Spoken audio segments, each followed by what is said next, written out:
पहिले आइला बाड़ू जीजा के गावे घूमे पांजा में धाके है गोरे गोरे गलिया लगिया सकवनो चूमे।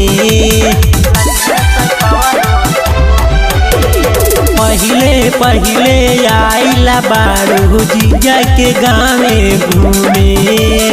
पांजा में धाके गोरे गोरे गलिया लगिया सकवनो चूमे। देह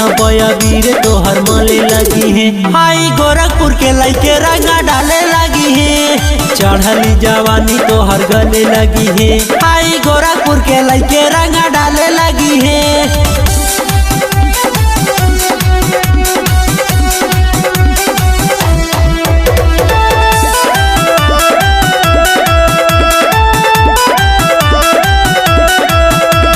पातर छितरबा बदनिया खोली के जनी देखावा बावे शहर वाला फैशन गाँव में नहल फामा चावा पातर छितरबा बदनिया खोली के जनी देखावा बावे शहर वाला फैशन गाँव में नहल फामा चावा तहर चोलिया के नींबू दुनो गार दी हो बावे चढ़ली जवानी पानी झाड़ दी हो तेल बिना बुनिया से छाने लगी है हाई गोरखपुर के लइके रंगा डाले लगी है देह पर अबीर तोहर माले लगी है हाई गोरखपुर के लइके रंगा डाले लगी है।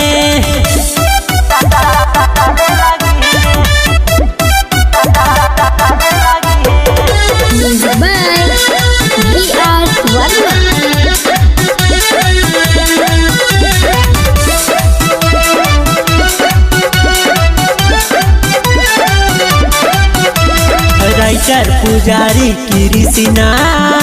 के बाड़ू नजर में गड़ल पवन देहातिया दो विकास फेरा में तोहरा पड़ल राइटर पुजारी कृष्णा के बाड़ू नजर में गड़ल पवन देहातिया दो विकास फेरा में तोहरा पड़ल रे बसंती तोरा फेरा में पड़ल बानी रे आगा पीछा घूमी घूमी के गलल बानी रे दिन दोपहरिया में हले लगी है हाई गोरखपुर के लइके रंगा डाले लगी है देह पर अबीर सब मले लगी है हाई गोरखपुर के लइके रंगा डाले लगी है।